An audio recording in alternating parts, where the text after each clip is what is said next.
नमस्कार दोस्तों। आप अगर किसी सतलोक आश्रम के अंदर जाएंगे तो आपको वहां पर बहुत सारे बैनर और होर्डिंग्स नजर आते हैं। उन सब होर्डिंग्स के अंदर एक ऐसा होर्डिंग है, एक ऐसा बैनर है जो हमारा ध्यान अनायास से मित्र खींचता है। यह होर्डिंग है संत रामपाल जी महाराज जी के मुख्य उद्देश्यों के बारे में। तो आज उन्हीं मुख्य उद्देश्यों पर चर्चा करने के लिए हम लोगों ने यहाँ पर ये पॉडकास्ट का आयोजन किया है। इसमें हमारे जो मेहमान हैं वे हैं लक्ष्मण जी भाटी, जो हमें संत रामपाल जी के मुख्य उद्देश्यों के बारे में हमको विस्तार से बताएंगे। तो समय खराब नहीं करते हैं और शुरुआत करते हैं हम लोग संत रामपाल जी महाराज के मुख्य उद्देश्यों से। संत रामपाल जी महाराज का मुख्य उद्देश्य ये है, वे पूरी दुनिया को सतभक्ति देकर उनको मोक्ष दिलाना चाहते हैं। मैं लक्ष्मण जी से यहाँ पर सिर्फ ये बात पूछना चाहता हूँ कि अगर हम लोग बात करें अभी वर्तमान में पूरे भारत के अंदर भी संत रामपाल जी महाराज जी से सब लोग नहीं जुड़े हैं, और वहीं यह लिखा हुआ है कि पूरी दुनिया को सतभक्ति प्रदान होगी और वो मोक्ष की ओर बढ़ेंगे। तो सुनने में बड़ा अच्छा लगता है, लेकिन प्रैक्टिकलिटी का इसमें काफी कमी नजर आती है। अभी जो संत रामपाल जी महाराज का जो ज्ञान है, जो भक्ति है, वो बहुत ही तेजी से भारत नहीं पूरे विदेशों में तूफान की तरह फैल रहा है।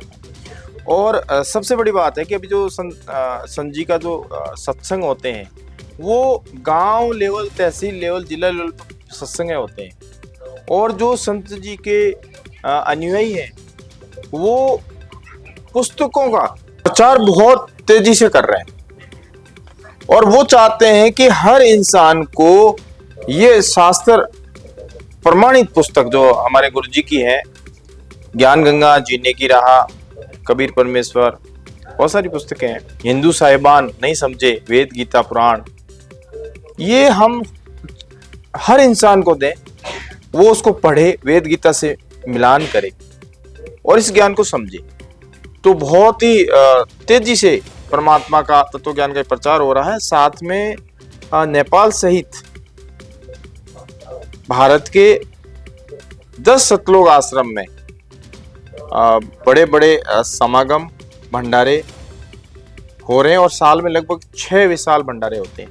तो उसमें भी निमंत्रण दिया जाता है पूरे भारत में और विश्व में भी कि आप इस धार्मिक भंडारों में आए, इसका लाभ उठाएं, सत्संग सुने। और जो हमारे गुरु जी का सत्संग साधना टीवी पे, पॉपुलर टीवी पे, श्रद्धा एमएस चैनल पे, सत्संग के माध्यम से, सोशल मीडिया के माध्यम से ये ज्ञान बहुत तेजी से फैल रहा है, और परमात्मा के लिए असंभव कुछ भी नहीं है। जैसे आपने कहा कि आप बात कर रहे हैं विश्व लेवल की, तो जिस परमेश्वर ने, जिस पूर्ण परमेश्वर कबीर परमेश्वर ने सृष्टि की रचना करने में उसको क्या समय लगा, और वही कबीर परमेश्वर जी 600 साल पहले जब आए थे तो उस समय तो ना तो कोई मीडिया था, ना कोई इतने साधन थे, ना कोई इंटरनेट सुविधाएं थी। उस समय 64 लाख शिष्य थे, 1000 जगह प्रकट हो जाते थे, प्रकट होकर के और तत्व ज्ञान का संदेश देते थे कबीर परमेश्वर जी। लेकिन मैं आपको और आपके चैनल के माध्यम से बताना चाहूंगा कि 600 साल पहले जो परमेश्वर 1000 जगह प्रकट होते थे, उससे भी बड़ा चमत्कार हमारे गुरुदेव संत रामपाल जी महाराज कर रहे हैं सोशल मीडिया के माध्यम से। और एक टीवी में जब सत्संग चलता है तो पूरा वर्ल्ड देख रहा है, पूरा संसार देख रहा है। उस समय तो 1000 जगह कबीर परमेश्वर खुद प्रकट होते थे, और अब इस समय अगर देखें, बात करें तो एक जगह से संत रामपाल जी महाराज पूरे वर्ल्ड में अपना तत्व ज्ञान टीवी के माध्यम से, सोशल मीडिया के माध्यम से दे रहे हैं, और लोग उसको समझ रहे हैं। और इस ज्ञान को हमारे गुरुजी कहते हैं कि आप चमत्कार से अगर जुड़ोगे परमात्मा से, तो छोटी मोटी घटना होती है, आप परमेश्वर को छोड़ दोगे। लेकिन अब परमात्मा क्या है, उस काल को मौका नहीं देना चाहते कि जीव कोई भटकाए। तो परमात्मा तत्व ज्ञान को समझा करके, प्रमाण दे करके फिर उसको भक्ति करा रहे हैं, सत्य भक्ति। तो फिर जब ज्ञान समझ जाएगा और उसको ये समझ में आ जाएगा कि पूर्ण ब्रह्मता कबीर साहिब जी है और पूर्ण गुरु संत रामपाल जी महाराज है, और इस सत्य भक्ति से मर्यादा में रहकर भक्ति करने से ही लाभ होगा, तो भक्ति छोड़ेगा नहीं, सत्य भक्ति करेगा और पूर्ण मोक्ष को प्राप्त होगा। तो ज्ञान बहुत ही जल्द और तेजी से संत रामपाल जी महाराज का ज्ञान विश्व में फैल रहा है। लोग बहुत जुड़ रहे हैं, सतलोक आश्रमों में आ रहे हैं, ज्ञान सुन रहे हैं, समझ रहे हैं और संत रामपाल जी महाराज जी से दीक्षा ले रहे हैं। सर, इसी उद्देश्य के अंदर एक शब्द जो आ रहा है, सत्य भक्ति। ये सत्य भक्ति का मतलब क्या है? क्या भक्ति भी सच्ची और झूठी होती है? हाँ, सत्य भक्ति शास्त्र अनुकूल जो हम भक्ति करें उसको सत्य भक्ति कहते हैं। गीता में कहा है कि शास्त्र विरुद्ध जो साधना करते हैं, गीता में कहा है कि अर्जुन शास्त्र विधि को त्याग कर जो मनमाना आचरण करता है, मनमाने पूजाएं शुरू कर देता है, किसी भी धर्म गुरु ने बताया आप लग गए, तो ये मनमाना आचरण हो गया, आपका शास्त्र विरुद्ध साधना हो गई, भक्ति हो गई, इससे लाभ नहीं मिलने वाला। तो हमें शास्त्र अनुकूल वेद गीता क्या कह रहे हैं उसके अनुसार हमें पूर्ण गुरु से उपदेश लेकर भक्ति करनी है, पूर्ण परमात्मा की भक्ति करनी है, ये सत्य भक्ति कहलाती है। लक्ष्मण जी संत रामपाल जी महाराज का उद्देश्य ये भी है कि वे चाहते हैं कि जाति पाति का जो भेदभाव है समाज से ये समाप्त हो जाए, और ये बहुत अच्छी बात भी है। मुझे लगता है कि शायद कोई ऐसा व्यक्ति होगा जो ये नहीं चाहता हो कि जाति पाति का भेदभाव समाप्त हो। लेकिन अगर हम लोग इतिहास देखें तो बड़े बड़े नाम आए, बड़े बड़े महापुरुष आए, चाहे आप महात्मा गांधी जी को ले लीजिए, चाहे आप भीमराव अंबेडकर जी को ले लीजिए, इन्होंने इस बुराई को समाप्त करने के लिए बहुत ही कोशिश की, लेकिन फिर भी समाज के अंदर जाति पाति का जो भेदभाव है वो आज भी किसी न किसी रूप में मौजूद है। तो संत रामपाल जी महाराज जी कैसे इस जाति पाति के भेदभाव को मिटा पाएंगे? भीमराव अंबेडकर जी ने देश का संविधान बनाया, फिर वो लागू हुआ, तो काफी भेदभाव मिटा, लेकिन संत रामपाल जी महाराज इसको जड़ से ही खत्म कर देंगे, भेदभाव को, ऊंच नीच को, जाति पाति को।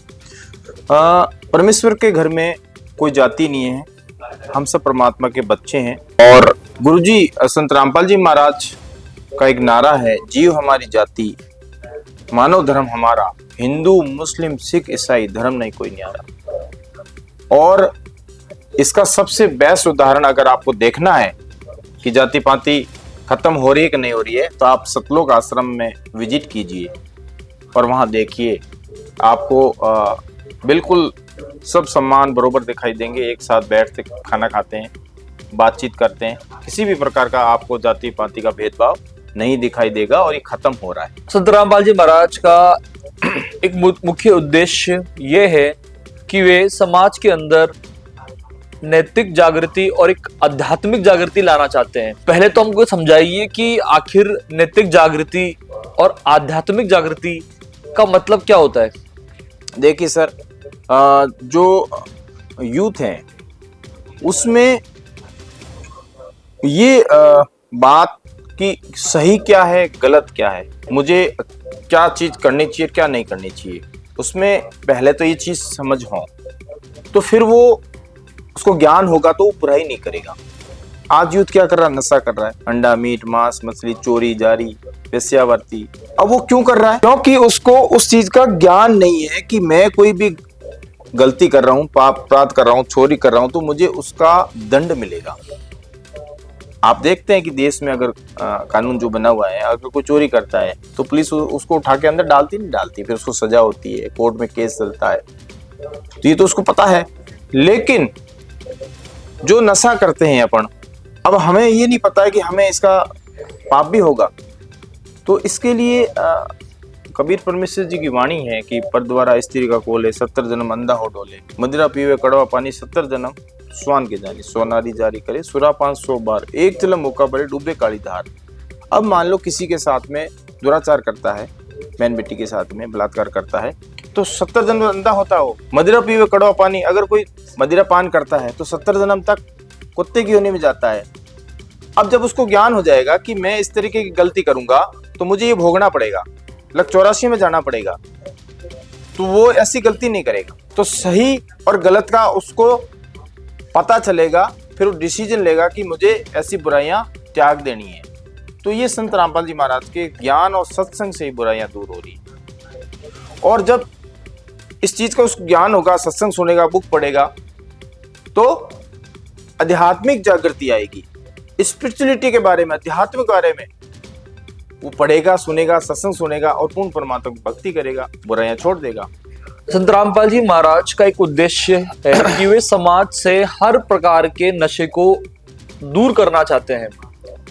सर, नशा करना तो बिल्कुल भी अच्छी बात नहीं है, लेकिन कभी कभार 15 दिन में, 30 दिन में दोस्तों के साथ, अपने खास लोगों के साथ बैठकर अगर थोड़ा नशा कर भी लिया तो इसे करने में क्या आपत्ति, इससे क्या नुकसान है? सर बिल्कुल नहीं करना ऐसा, क्योंकि चोरी करना और चोरी में सहयोग देना दोनों अपराधी है। अब यहाँ पे भी वही परमेश्वर जी की वाणी है, पर द्वारा स्त्री का खोले 70 जन्म अंधा और डोले, मदिरा पीवे कड़वा पानी 70 जन्म समान के जानी, 100 नारी जारी करे सुरापान 100 बार, एक चिलम हुक्का भरे डूबे काली धार। तो दुराचार और सुरापान 100 बार करने से जो अपराध आपको भोगने पड़ रहे हैं, उससे बड़ा अपराध है किसी को आप नशे की वस्तु पकड़ाते हैं, सहयोग करते हैं। एक चिलम हुक्का भरे डूबे काली धार, यानी इस तरीके से भी अगर सहयोग करते हैं तो बहुत बड़ा अपराध है, आपको उसका दंड भोगना पड़ता है। तो आपको ऐसा कभी नहीं करना चाहिए, कबीर परमेश्वर जी कह रहे हैं। संत रामपाल जी महाराज यही बताते हैं कि वे समाज से भ्रष्टाचार को खत्म करना चाहते हैं, लेकिन लक्ष्मण जी, जो ग्राउंड रियलिटी है वो बहुत ही खराब है। ऐसे कई विभाग हैं जिनके बारे में हम लोग ये बोल सकते हैं कि वहाँ काम करने वाले जो लोग हैं वो कुछ काम नहीं करने का तो सैलरी उठा रहे हैं और कुछ काम करने के लिए रिश्वत ले रहे हैं। बिल्कुल ऐसा ही हो रहा है। इंसानियत बिल्कुल खत्म सी हो गई है। बिल्कुल लोगों को इस बात से बिल्कुल फर्क नहीं पड़ता है कि सामने जो व्यक्ति उनके पास अपने काम को लेकर आ रहा है वो परेशान है, वो कितना समय खराब कर रहा है, उसको अपनी नौकरी भी करनी है, घर भी पालना है। बिना रिश्वत के तो काम हो ही नहीं रहा है। तो कैसे संत रामपाल जी महाराज जी जो हैं इस बहुत बुरी, बहुत बड़ी और बुरी बुराई को खत्म कर पाएंगे? बहुत ही आसानी से ये बुराई खत्म हो रही है संत रामपाल जी महाराज के शिष्यों में। और इसका सबसे बेस्ट उदाहरण आपको बताता हूं कि अगर आप कहीं जा रहे हैं और रास्ते में पैसे गिरे हुए मिल जाए, आपको मोबाइल पड़ा हुआ मिल जाए, हमारे गुरुजी का शिष्य उस पैसे को नहीं उठाएगा, उठा के जेब में नहीं डालेगा।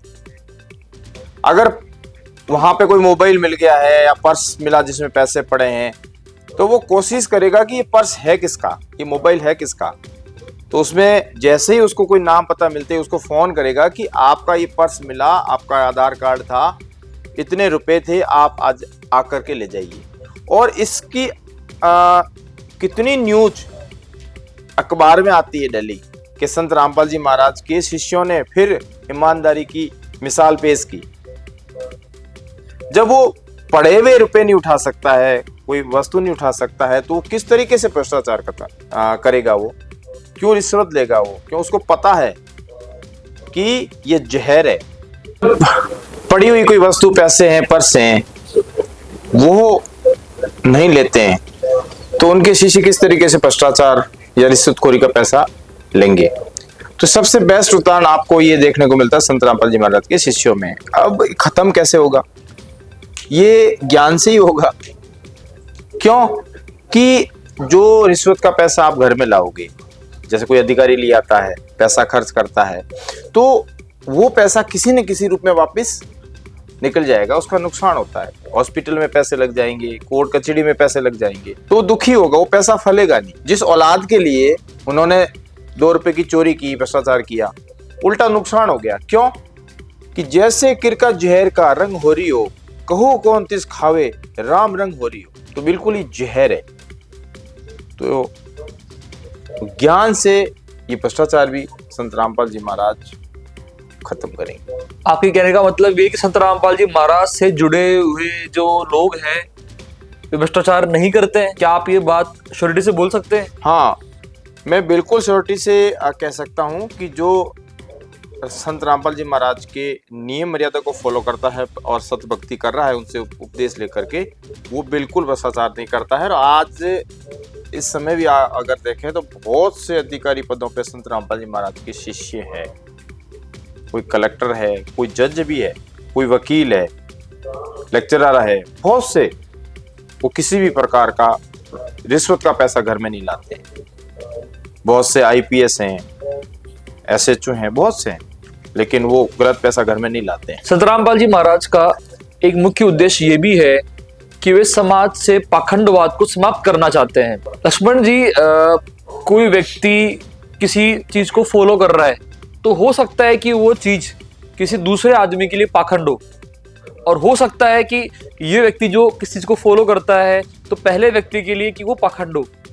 तो आखिर आप इस पाखंडवाद को कैसे परिभाषित करते हैं? इसका पैमाना हमारे शास्त्र है, वेद और गीता। इस पैमाने से आप और हम समझ जाएंगे कि ये पाखंडवाद है और ये नहीं है। पाखंडवाद क्या है? वेद विरुद्ध कार्य करना, शास्त्रों के विरुद्ध कार्य करना पाखंडवाद है। तो और यहाँ पे गीता भी तो कह रही है कि शास्त्र विधि को त्याग करके जो मनमान आचरण करता है वो परम सुख शांति से वंचित रह जाता है, मोक्ष भी नहीं मिलता है। तो हमें शास्त्र अनुकूल भक्ति करनी है, वेदों के विरुद्ध काम नहीं करना। वेद गीता के अनुसार, सूक्ष्म वेद के अनुसार हमें भक्ति करनी है। ये तो आपने बता दिया कि पाखंडवाद ये है, पाखंडवाद क्या नहीं है। हम ये जानना चाहते हैं कि संत रामपाल जी महाराज इस पाखंडवाद को कैसे समाज से खत्म करेंगे। अगर हम लोग देखें, हाँ, वो ध्यान से हम लोग गौर करें तो सबसे अधिक भ्रष्टाचार अगर आपको नजर आएगा तो आपको धार्मिक रास्ते में नजर आएगा। हर व्यक्ति अपना एक अलग सिस्टम फॉलो कर रहा है और वो अपने साथ जुड़ने वाले लोगों को ये बताता है कि जो भी वो कर रहा है वो सब कुछ सही है। कैसे आप दूर करेंगे इस पाखंडवाद को? अभी आपको पता होगा सोशल मीडिया प्लेटफॉर्म पे संत रामपाल जी महाराज जी ने और उनके शिष्यों ने जितना भी ये आडंबर पाखंडवाद फैला रहे हैं उनको ऑनलाइन लिया हुआ है और जनता को जागरूक कर रहे हैं उनके शिष्य। क्यों? वो जनता हमारे भाई बहन ही तो है, वो दुश्मन थोड़ी है, हमारे भाई बहन है।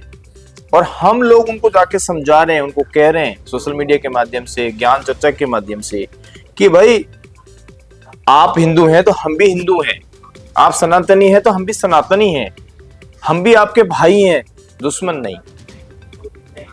हिंदू भाई धोखे में, हिंदू भाई संभलो, इस तरीके के टैग ट्विटर पे आप आए दिन देख रहे हैं और नंबर 1 पे ट्रेंड कर रहे हैं। वो उनको जागरूक किया जा रहा है कि आप तत्व ज्ञान समझें, शास्त्रों से मिलान करें, सही क्या है गलत क्या है। गीता में कहा ना कि अर्जुन तेरे लिए करने वाले कर्म और न करने वाले कर्म क्या है, वो शास्त्रों, इसके लिए शास्त्र ही प्रमाण है। इसके लिए आम जनता को जागरूक किया जा रहा है और जितने भी कथावाचक है वो जो भागवत कथा करते हैं, सत्संग करते हैं, तो वो कोई प्रमाण ही नहीं दे रहे, जो मन में आया बोल दिया। और यहाँ संत रामपाल जी महाराज हर चीज का प्रमाण दिखाते हैं, अपने सत्संग में शास्त्र दिखाते हैं। और अभी सतलोक आश्रम में जो समागम हो रहे हैं वहां हमारे एक आध्यात्मिक प्रदर्शनी हम लगाते हैं हर सतलोक आश्रम में, तो वहां पे सारे शास्त्र रखते हैं और वहां पे कट आउट के माध्यम से भी जनता को समझाना चाह रहे हैं कि अनपढ़ से अनपढ़ व्यक्ति भी समझ जाए कि परमात्मा का ज्ञान क्या है। तो इस तरीके से संत रामपाल जी महाराज के सत्संग, ज्ञान, सद्भक्ति से ये पाखंडवाद खत्म होगा। संत रामपाल जी महाराज का उद्देश्य ये है कि वे समाज में शांति स्थापित करना चाहते हैं। वे चाहते हैं कि सब लोग भाईचारे से रहे। लेकिन अगर मैं आपको बताऊं सच्चाई, तो स्थिति इतनी खराब है कि समाज तो बहुत दूर की बात है, आज एक परिवार के अंदर भी, परिवार के मेंबर्स के बीच में शांति या भाईचारा नहीं रहा। तो कैसे संत रामपाल जी महाराज समाज के अंदर शांति और भाईचारे को स्थापित कर पाएंगे? बिल्कुल सर, संत रामपाल जी महाराज के शिष्य किसी प्रकार का भ्रष्टाचार नहीं करते, बेईमानी नहीं करते, बुराई नहीं करते, नशा नहीं करते। तो ये जो एक संदेश समाज में जा रहा है, कितना गजब का संदेश जा रहा है। लोग तारीफ कर रहे हैं कि संत रामपाल जी महाराज के शिष्य किसी भी प्रकार की बुराई नहीं करते हैं। अपनी सद्भक्ति करते हैं, अपनी नेक कमाई करते हैं, किसी को दुखी नहीं करते हैं, किसी को लूटते नहीं है, लूट जाते हैं। जहां पे कबीर साहब जी की वाणी है कि कबीरा आप ठगाइए और न ठगिए कोई, आप ठगाए सुख होते और ठगाए दुख होए। फिर कबीर साहब जी कहते हैं ऐसी वाणी बोलिए मन का आपा खोए और उनको शीतल करे आपको शीतल होए। तो ये सारी बुराइयां जब जीव में छूट जाती है, उनको ज्ञान होता है, आत्मा निर्मल हो जाती है, तो ऑटोमेटिक एक शांति सा वातावरण हो जाता है। और गुरु जी सत्संग के माध्यम से भी बताते हैं कि अभी क्या हो रहा है कि हर इंसान टेंशन में है, दुखी है, परेशान है, तो नेगेटिविटी वाले विचार आपके ज्यादा निकलते हैं और पॉजिटिव वाले विचार कम। तो वातावरण में क्या नेगेटिविटी फैल जाती है। जहां पे सत्संग होता है, सतलोक आश्रम में भंडारे होते हैं, वहां पे सारी भक्त आत्माएं आते हैं वहां पे, तो वहां पे नेगेटिविटी नहीं मिलती, वहां परमात्मा का निवास होता है। सत्संग चलते हैं, वहां पे भंडारे होते हैं, ज्ञान चर्चा चलती है, तो सकारात्मक विचार वातावरण में निकलते हैं और सारे वातावरण में एक बढ़िया सा एक माहौल सा हो जाता है सकारात्मक विचारों का। और जो नकारात्मक विचार होते हैं ऊपर चले जाते हैं, तो वातावरण में इतना बढ़िया लगता है वहां पे। अब ऐसे ही जहां पे जिस मोहल्ले में, जिस गांव में संत रामपाल जी महाराज के शिष्य रहते हैं, तो वहां के वातावरण में भी सबको अच्छा लगता है, सद्भक्ति होती है, आरती होती है, सत्संग चलता है। तो जैसे जैसे ये वातावरण में भक्तों की संख्या बढ़ेगी, भक्ति करेंगे, पाप कर्म कम होंगे, तो ऑटोमेटिक हर इंसान में एक पॉजिटिविटी ज्यादा निकलेगी। और फिर क्या हुआ, कोई भी इंसान किसी को लूटेगा नहीं, किसी की मदद करेगा फिर। और आज यही संत रामपाल जी महाराज के शिष्यों में जब आप देख रहे हैं, तो आगे फिर इस तरीके से ही संत जी ऐसा भाईचारा और शांति स्थापित कर रहे हैं और करेंगे। उसमें हम आपका भी सहयोग चाहते हैं और हमारे जो भाई बहन हैं उनसे भी चाहते हैं कि आप इस ज्ञान को समझें, सुने, समझें और उसको ग्रहण करें। संत रामपाल जी महाराज का एक मुख्य उद्देश्य यह है कि वे समाज से दहेज रूपी कुरीति को जड़ से खत्म करना चाहते हैं। लेकिन लक्ष्मण जी, स्थिति बहुत ही ज्यादा विकराल है। जो व्यक्ति जितना ज्यादा शिक्षित है, वो उतने ही बड़े दहेज की मांग करता है। एक कम पढ़ा लिखा व्यक्ति कम पैसे मांगता है, छोटी गाड़ी मांगता है, टू व्हीलर मांगता है। एक बहुत ही अच्छा पढ़ा लिखा हुआ व्यक्ति IAS IPS, वो करोड़ों रुपए दहेज में मांगता है, 4 व्हीलर मांगता है।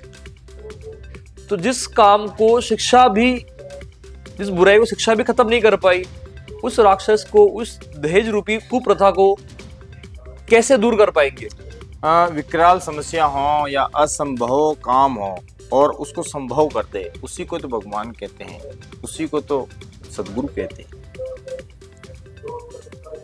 संत रामपाल जी महाराज का अगर आप देखें सतलोक आश्रम में कितने दहेज रहित जोड़ों का विवाह हर समागम में देखते हैं आप, जहां पे दहेज रहित जोड़ों का विवाह होता है, 1 रुपया नहीं लिया जाता, न दिया जाता है। और उल्टा वो लोग आश्रम में आते हैं, भंडारा करते हैं, उनके साथ वाले भी भंडारा करते हैं, न उनसे कोई पैसा ले रहे हैं आश्रम वाले, और निःशुल्क उनके विवाह हो रहे हैं, और न वो आपस में दहेज ले रहे हैं, न दे रहे हैं। क्यों? ज्ञान से ही सारा कुछ होगा। जिस बेटी को बोझ मानते थे, बेटी बोझ होती थी, क्यों? वो दहेज के कारण ही तो बोझ मानते थे माता पिता। अब बेटी बोझ नहीं रहेगी, बोझ बनेगी नहीं अब बेटी माँ बाप के ऊपर। क्यों? संत रामपाल जी महाराज कहते हैं अपनी बेटी को अच्छा पढ़ा लो, संस्कार दो, और दहेज नहीं देना न लेना है। तो जब बेटी के लिए ये चीज है, तो सामने वाला परिवार भी तो नहीं लेगा जब वो उसको ज्ञान हो जाएगा, दहेज लेगा नहीं वो, तो दोनों परिवारों के लिए हो गया ना, दहेज ना लेना देना। तो इस तरीके से ये जड़ से खत्म संत रामपाल जी महाराज और उनके शिष्य कर रहे हैं। और सतलोक आश्रमों में सबसे बड़ा उदाहरण आपको देखने को मिलता है, उनके शिष्यों में देखने को मिलता है। लक्ष्मण जी, मैं आपको एक सिचुएशन देता हूं। मान लीजिए संत रामपाल जी महाराज से दीक्षित एक व्यक्ति IAS की पोस्ट पे है, तो बताइए कि मिनिमम कितने रुपए का दहेज लेकर वो अपनी शादी पूरी करवा लेगा? संत रामपाल जी महाराज का शिष्य तो बिल्कुल भी दहेज नहीं लेगा। अच्छा, अगर जो ये दहेज लेते हैं या दे रहे हैं, तो क्या दहेज देने से, बेटी को दहेज देने से बेटी की जिंदगी निकल जाएगी? उसका काम हो जाएगा जिंदगी भर? कुछ कितने दिन काम चलेगा उसका? फिर भी तो कमाना पड़ेगा ना। तो इस बुराई को आप और हम सब मिलकर के खत्म करें और भारत को दहेज मुक्त बनाए। जो भारत सरकार भी कर रही है प्रयास, तो उस भारत सरकार के प्रयास में अगर सहयोग की बात करें तो सबसे मुख्य सहयोग संत रामपाल जी महाराज उनके शिष्यों का है, भारत को दहेज मुक्त बनाने में, डॉरी फ्री इंडिया। संत रामपाल जी महाराज जी के जो उद्देश्य हैं, अगर इनको लोग फॉलो कर लेते हैं तो इससे आपको समाज में क्या परिवर्तन देखने को मिलेगा? बहुत कुछ। जिन मुद्दों पे अभी हमारी बात चल रही है, वो सारे मुद्दों में परिवर्तन मिलेगा ना। हर प्रकार की बुराई इंसान में रहेगी नहीं, स्वच्छ समाज तैयार होगा। तो भारत पुनः विश्व गुरु, भारत पुनः सोने की चिड़िया, जगत गुरु संत रामपाल जी महाराज के सानिध्य में बनेगा और भारत ही नहीं पूरे विश्व में ये शांति स्थापित होगी, सतयुग जैसा माहौल होगा, हर इंसान सुखी होगा। क्यों? कि परमात्मा स्वयं पूर्ण परमात्मा कबीर साहब जी संत रामपाल जी महाराज के रूप में आए हुए हैं। सुखी होगा हर इंसान, धरती बनेगी स्वर्ग समान। तो दर्शकों, संत रामपाल जी महाराज जी के जो उद्देश्य हैं ये बहुत ही नेक है और हर एक अच्छा व्यक्ति उनके इन उद्देश्यों की सराहना ही करेगा।